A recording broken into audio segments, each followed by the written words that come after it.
বিপুল আসনে সারা বাংলাদেশের সরকার গঠনের পথের এই প্রথম মুহূর্তে উপজেলা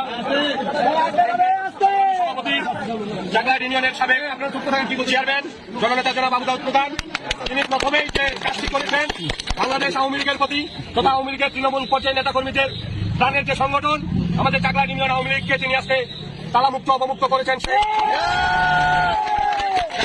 পাকিস্তান বানাতে চেয়েছিল, যারা বাংলাদেশের স্বাধীনতার পক্ষের প্রতিটি দলকে নিশ্চিহ্ন করার চিন্তা ভাবনা করে বাড়িতে অফিসে হামলা করে বন্ধ করে রেখেছিল, সেই অফিস আজকে প্রথমে তিনি ঢাকা ইউনিয়ন আওয়ামী লীগ অফিস অবমুক্ত করলেন। ঢাকা ইউনিয়ন আওয়ামী লীগ সহ সকল অঙ্গ সহযোগী সংগঠনের পক্ষ থেকে দিনের কাছে আমরা কৃতজ্ঞতা প্রকাশ করছি। সেই সাথে আগামী দিনে যে কোনো মিছিল মিটিং আন্দোলন সংগ্রাম স্বাধীনতার সপক্ষের সকল উন্নয়নের ক্ষেত্রে আমরা না আওয়ামী লীগ না বিএনপি না জাতীয় পার্টি সকলে ঐক্যবদ্ধ হয়ে স্বাধীনতা বিরোধীদের পক্ষে থাকবো।